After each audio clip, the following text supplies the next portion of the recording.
This is a production of Cornell University. All right. So welcome to everybody watching live, watching recording, or listening to us on the podcast. Shout out to Bed Polymer, who does a wonderful job tweeting great pictures that I get to use in these presentations. And you can see, right, throughout the Northeast, we're getting ready, right? The turf is still dormant, looks pretty brown. Temperatures are just starting to come up. And of course, this was the topic a couple of weeks ago when we had Chris Sitko on talking about, early season ways of accelerating early season care. So with that, I'll put up a couple of slides here from my pal, Greg Chorvis, in the Hudson Valley. Greg is always so kind to share some of the wonderfully professional and progressive things he does down there at Canteen. In Saugerties, Greg's been there quite a long time and in leadership positions in the state. So big shout out to Greg. And here's a little strategy used for expanding the dugouts, right? To give the athletes a little more room during the spacing time. I'm happy to report I got my first shot yesterday. So in one more month, many of you may actually start to see me in person if that works out okay. In the meantime, as we start to look at our turfgrass forecast weather page, we have a web page dedicated to this. If for those of you that might not know that, we've had it for about a dozen years now. Art DiGaetano, and director of the Climate Center, puts all this together that provides this data that we distribute regionally. And you can see that, you go to the southern part of the region down in the Delmarva area, and you're starting to see we are getting about 3 weeks ahead of normal. These are days ahead of normal, right? So you look up here by the lake and you got Rochester and Buffalo already surging ahead of normal based on the data from the 24th. Now, it does not appear, as we talked to the golf guys yesterday and Art DiGaetano yesterday morning, it does not appear that rainfall is in the horizon for anybody in the continental United States, except for maybe along the Rio Grande there in southwestern Texas.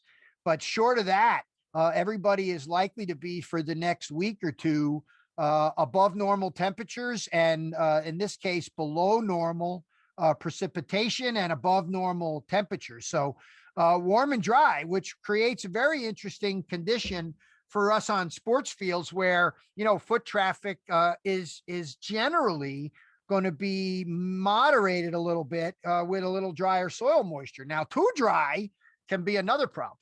Now, the soil, since we're talking about soil moisture, soil temperature still appears to be well into the, just in the 40s until you get into major metropolitan areas, again, along the lake. And we're just starting to creep into the low 50s here in the metropolitan New York area and on places on Long Island. Now, even down to the south, just a couple of days ago, they were just at 53 degrees. So just keep in mind, you're just not going to get a lot of growth with soil temperatures that low. Now, one of the things we did talk about again yesterday with the golf guys, and it's good for you guys in the sports world to understand this, that our pre-emergent herbicides, if you're using these things on sports fields, first off, if you're not using Pilex or Tenacity, the HPPD bleaching herbicides that allow for overseeding, you do not want to use a pre-emergent herbicide where you're going to do some overseed, because obviously, other than those two, most of them are going to restrict any success you're going to have. So you want to be really careful as you start to think about these pre-emergent applications in springtime here, that you recognize it does limit your overseeding options. And further, getting it on this early, with most of those things having a 10 to 12 week lifespan, you will still have crabgrass pressure coming later. So I would say we have a little bit of time yet throughout much of New York State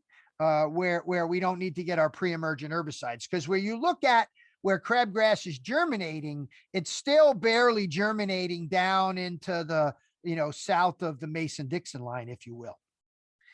Okay. Now, one of the things we've noticed is a lot of our low cut fields that we cut fairly low, are doing a little bit better. And you can see some of the brown tissue. We've seen this a lot with tall fescue turf, left a little bit long through the winter. So here's an advantage of lower cut turf. It's not something I would suggest you did dramatically right now, because you're likely to cause some thinning and then create opportunities for weeds to come in. But this is in a normal cool season, sports turf environment.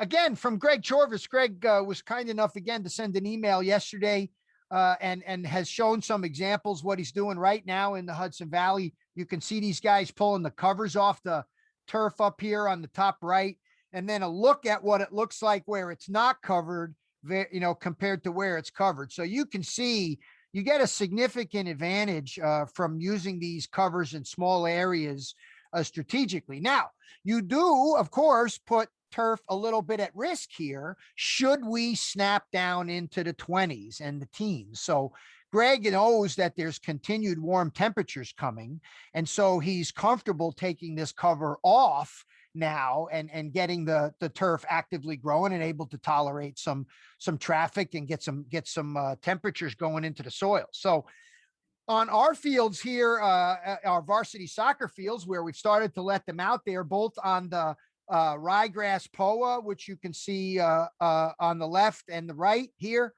These ryegrass POA fields that they practice on have probably had 3 or 4 sessions on them in the last several days. They're getting about an hour session a day now. Our coaches are really good.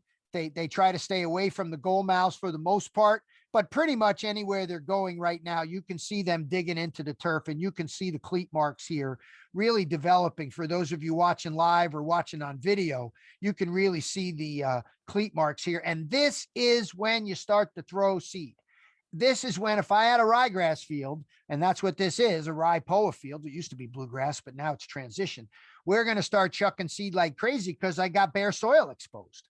And as long as I've got that soil exposed, I can get some ryegrass in there and maybe not germinate right away, but it's there and it's getting cleated in. And if they keep moving the traffic around, I might be able to at least keep up with it. With warmer temperatures coming, maybe what's there will start to grow, and the seeds that I put down, what am I'm talking about, 2 pounds per thousand in your high traffic areas, right?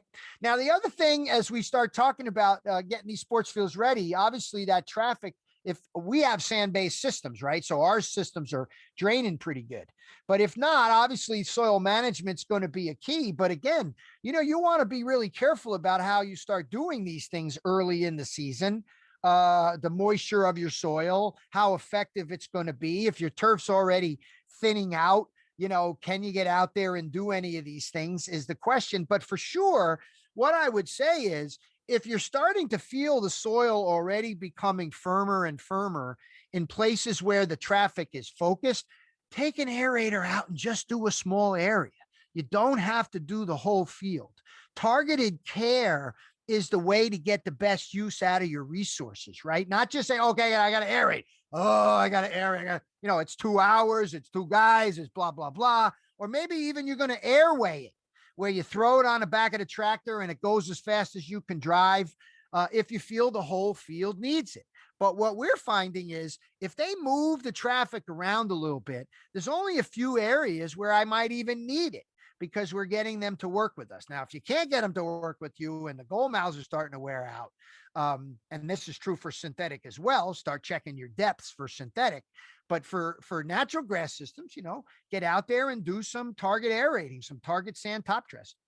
In the meantime, and as we turn to the topic with my friend Brian Winka, who, I think I've spent a total, maybe an hour with Brian, maybe 2 hours in person in our lives. I hope we get to change that after the pandemic. But I wanted to bring him here because he's really an expert in managing some of these things I see guys playing around with. Again, the beauty of Twitter, and I'm sorry I didn't pay attention to who showed this, but this is just a wonderful example of using an old-fashioned tool here to just start out right, get a nice clean line on your infield. It presents such a different appearance if you got the time. Now, of course, any conversation about infield skin should begin with, proper construction and maintenance that's based on standards, and you have access to these ASTM standards for these skin surfaces, but the reality is this is what a lot of us are confronted with.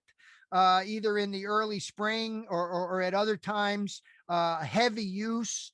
If you don't have the right material, in this case, I think it's a Dura Edge product, and they're touting how this is a revolutionary product that you can work differently, and obviously it's part of good construction and good maintenance. But if you have the right material in there, obviously it's going to make a significant difference. But at the end of the day, we're battling a lot of these things, especially at school district levels where pesticide use is restricted, right? Where you can't just go out and use glyphosate you routinely. You can use there are some burn back products you can use. They're fairly costly. They require multiple applications, and there's the rigmarole associated with that.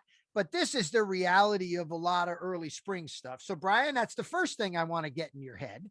The second thing, of course, is the thing that the minute I saw it and I spent like 15 minutes with you, my head was spinning so much. We did a podcast together, and I've been so pleased to see the work Munshaw was doing when he was at Greg was doing when he was at Kentucky. And I know Goatley, I'm assuming there's a lot more projects going on, but the incorporation of Kentucky bluegrass into a Bermuda grass system, taking advantage of both of them. And of course, you and Greg have done a good job in promoting this in social media.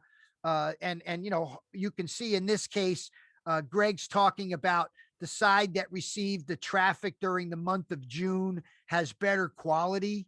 And so you can see then the non-traffic side here. So really good traffic tolerance. And of course, I'll wrap it up with this. The YouTube channel has the STMA. You and Greg did a bluemuda for beginners. And I have to say, it was worth the entire watch. I absolutely love this. I want to commend it to everybody who's interested in this topic. And I'll stop sharing now, Brian, and just turn to you and say, first off, big thanks for bringing this idea and concept, and what a great job you did with Greg highlighting that. So let's start with the Bluemuda thing, because I'm sure a lot of people listen like, Frank, okay, we're in New York. What are you talking about this for?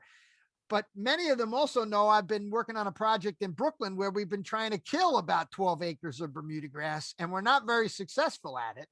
And so these ideas of two grass systems, I don't believe are far off. In fact, I'm going to shut up here and ask you, Brian, do you remember, or did you ever look into the work that Dave Minner and Rock Gassois did many years ago when Dave was at Iowa and started, he left Missouri and then went up there, and him and Rock were doing these Bermuda grass trials in Iowa, planting Bermuda grass in Iowa under high traffic. So welcome to the show. I gave you a whole bunch to unpack, but let's start out with how the Bluemuda idea came to you. Okay, thanks for having me today. So the idea came from, like most people in the transition zone, there's always issues with transitioning back and forth from warm season, cool season, whether you overseed a ryegrass, traditional ryegrass overseed, and then, the winter kill was the big thing, was not knowing every year. A lot of years it's a mild winter and it's not an issue, but on those years that it is an issue, it becomes costly for you. And at the time I worked at a park and rec facility. We experienced winter kill one year, and we had to shut some fields down once the ryegrass was removed. So I played around a couple of years trying to leave a perennial ryegrass in on the Bermuda, and it may work in other climates, but in St. Louis, it doesn't. It'll work for 10 months out of the year, and then it dies out. So fast forward a couple of years, some of the newer bluegrasses, specifically HGT, introduced to the market, and I thought, you know what, I'm going to throw this on a soccer field this fall, and I was just curious to see what it would look like, and didn't see huge results that first fall, because bluegrass is a little slower out of the gate than what a ryegrass would be. But that next spring, that was one of the best looking fields that I had. So So now my mind was really going. I had sat through STMA that winter. There were a couple talks on phrase mowing. There were some talks on the guys up at the Maryland Sports Complex did seeding and to play in 35 days on their soccer field. And they were using the HGT. So I basically put those two concepts together, and we phrase mowed 2 soccer fields that were quick stand Bermuda, and then we interseeded HGT right into them, and that's kind of where it started. Dr. Brad Friesenberg from University of Missouri, worked with him on a bunch of different things. He was at my complex on a fairly regular basis, and I think the comment was, "This shouldn't be working, but it is, and you should probably start telling some people what you've got here." Yeah, so 100%. it was by accident, but once we figured out it worked, then we looked into it a little bit more, and that's kind of where, like you said, Goatley and Munshaw and Friesenberg, we all kind of got together at an STMA event, and there were other people that we asked, and they all kind of said we're crazy and that's a dumb idea. And yeah, some that's of them because they never saw it. If they saw it, they would have. That's one of those seeing is believing. Listen, let me ask you a couple of questions. Let's unpack this a little bit. Because as Bermuda grass are coming north, Bermuda grass is coming north on the golf business on tees now. Yep. You're seeing them putting it on south facing bunker faces as well. So it's not like this is like ridiculous that Bermuda grass is coming further north, but the risk is pretty high. How did the Bermuda grasses come through this past winter where you guys got, smacked around pretty good in the cold there? How have they survived? And what can you say about, I'm sure, the bluemuda fields you're looking at where you live?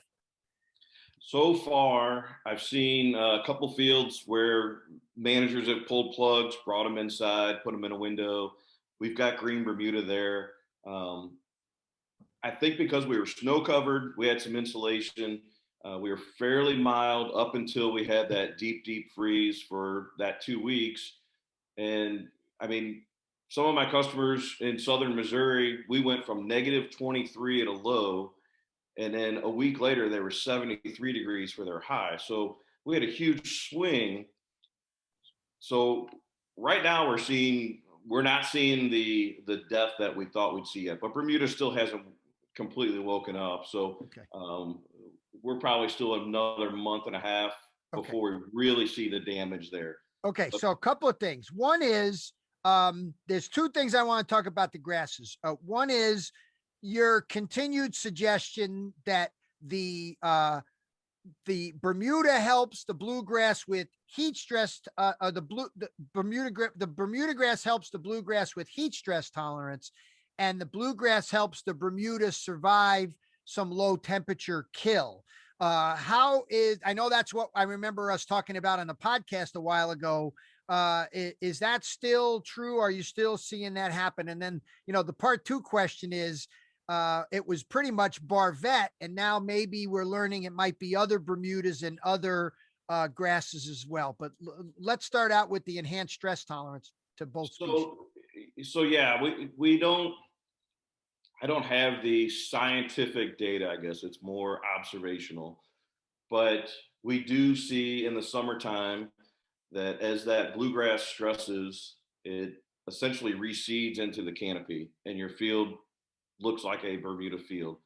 As it cools off, that bluegrass comes back out. And then through the wintertime, obviously having a darker green surface, you're going to hold more heat into that canopy. So whether it's 5 degrees or 10 degrees, that I don't have the data on, but you can't deny that a darker surface is going to hold more heat there. So that's kind of what we see. And then, yes, so HGT was the original bluegrass that I worked with for years.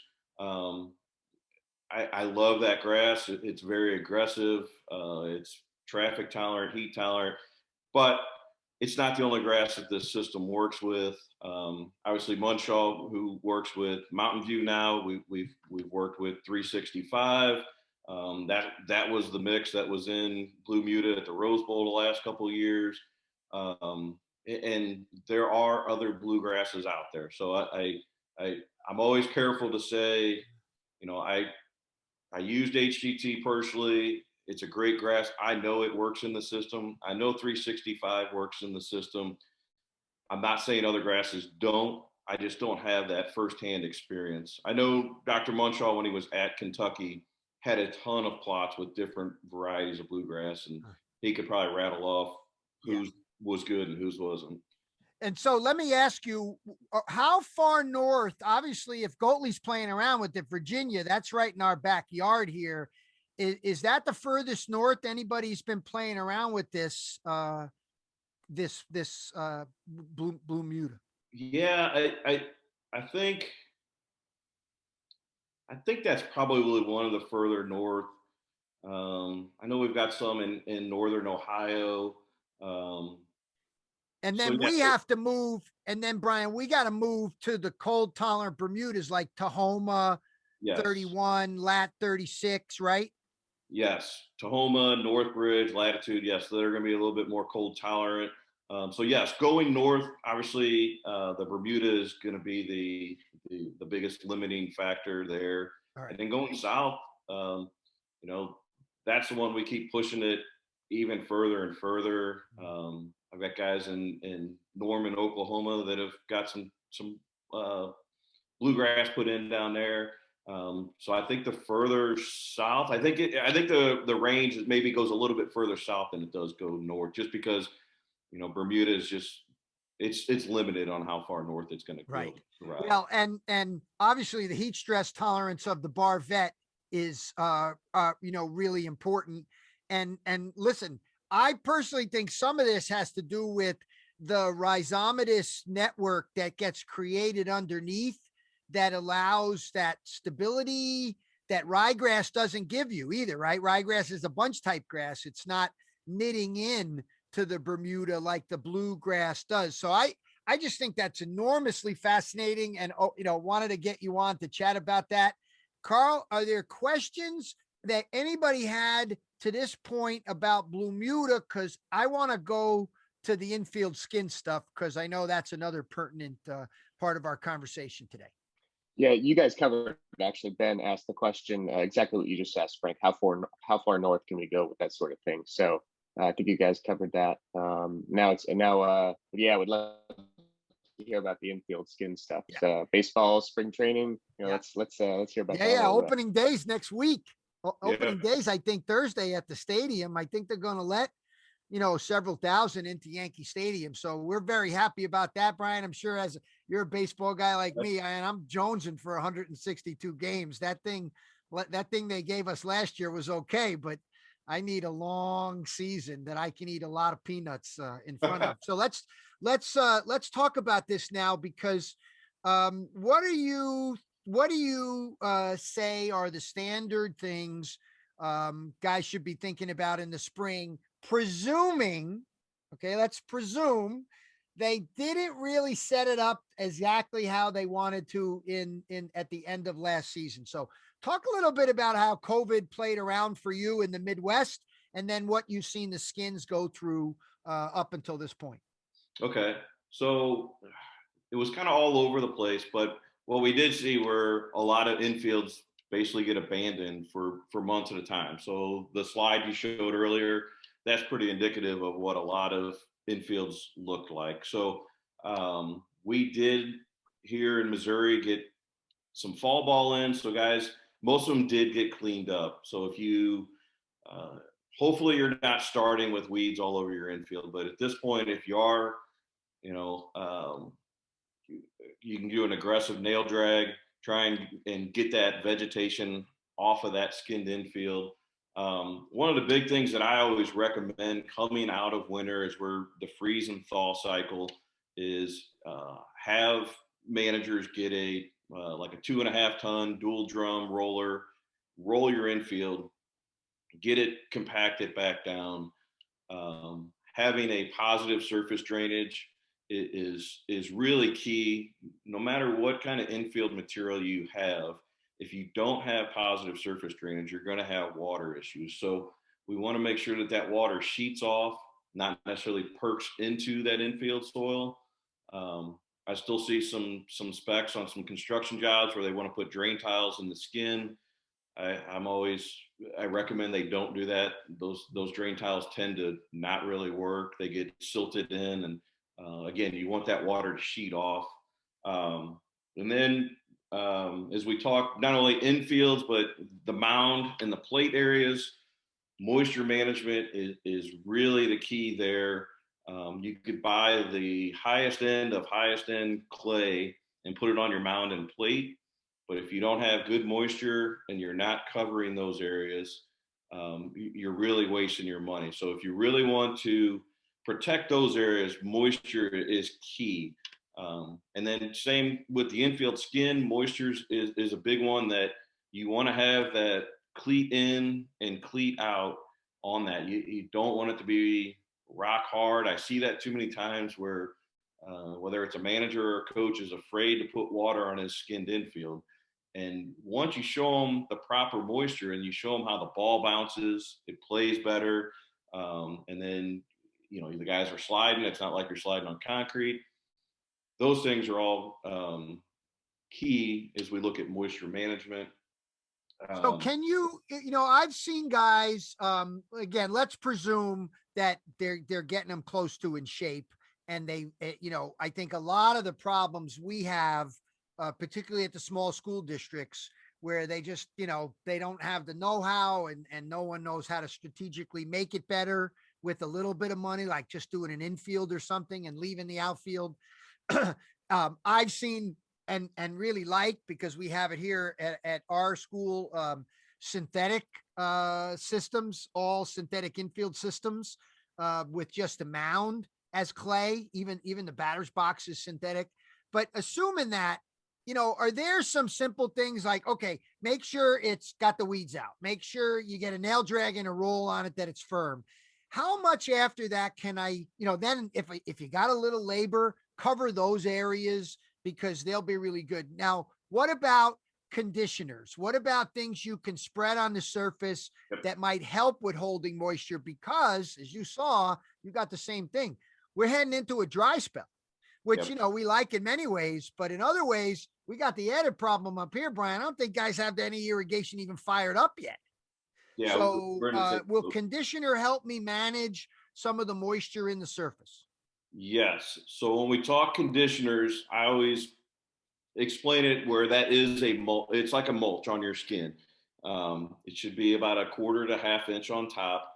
And then when we talk conditioners, we talk calcine, which is going to absorb more than what an expanded shale would. So I typically like, especially at the high school level, we'll start the season with a calcine because it's going to absorb more water. It's going to hold it there.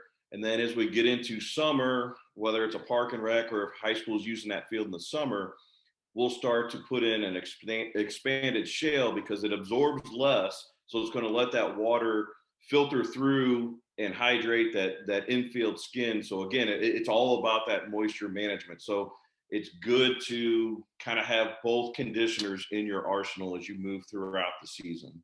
And there you go, Brian. That is absolutely the perfect way to end this thing. Carl, questions? We're at the witching hour. I'll take an early minute here and thank you, Brian, while maybe people thinking of questions. Really appreciate you taking the time.